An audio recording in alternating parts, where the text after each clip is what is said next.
పరమార్థం ఉండన సుకున జాల తెలుగు బాల నంద్యాల పాపయ్య శాస్త్రి. నా పేరు శరణ్య. నేను 5వ తరగతి చదువుతున్నాను. ఇప్పుడు నేను చెప్పే పద్యం ప్రశ్న నుండి పుట్టు పన్నతి జ్ఞానము ప్రశ్న తోడ పరుగు ప్రావం ప్రశ్న లేక ప్రగతి ప్రశ్నార్థకంబు నవ్యుగాల పాటు నాళ్ళ మాట నాళ్ళ వెంకటేశ్వర భావం. ప్రశ్నకు జవాబులు వెతకడం ద్వారానే ఈ లోకంలో జ్ఞానం వృద్ధి చెందుతుంది. ప్రశ్నించడం వలన సమాజంలో మనిషి విలువ పెరుగుతుంది.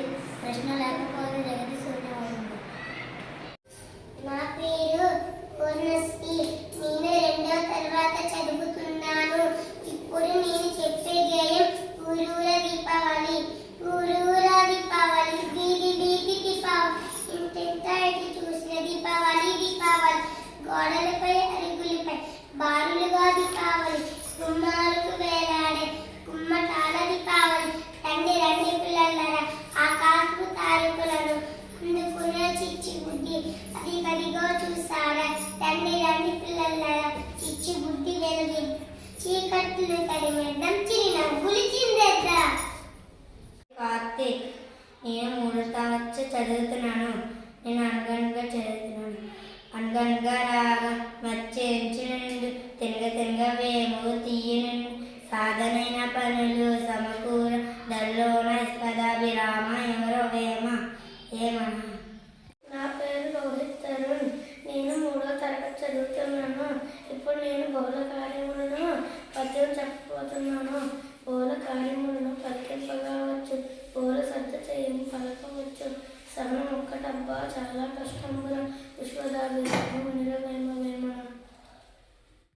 నా పేరు గ్రీష్మ. నేను 4వ తరగతి చదువుకుంటున్నాను. నేను చెప్పే పద్యం పుత్రోత్సాహంబు తండ్రికి. పుత్రోత్సాహంబు తండ్రికి పుత్రుడు జన్మించినప్పుడే పుట్టదు జన్మ పుత్రుని కనగని పొగడుగా పుత్రోత్సాహంబు నాడు పందెల సుమతి. నా పేరు గుణశేఖర్. నేను 4వ తరగతి చదువుతున్నాను. ఈరోజు చెప్పబోయే పద్యం పేరు ధర్మ కూడబెట్టి. ధర్మ కూడబెట్టి దానంబు చెయ్యక తాను తిరగలస్స దాచుగాక తేన తీగ కూర్చి తెలివరికి ఇయ్యగా విశ్వదాభిరామ నిరవేమ వేమన భావం. సంపాదించిన డబ్బు దానమైన చెయ్యాలి లేదా తాను తినాలి. ఆ రెండు కాకుండా దాచిపెట్టడం వల్ల ఏ లాభం లేదు. తేనెటీగలు ఎంతో కష్టపడి తేనెను కూడబెడతాయి. అవి మట్టిసారుల దగ్గర పాడవుతుంది కదా.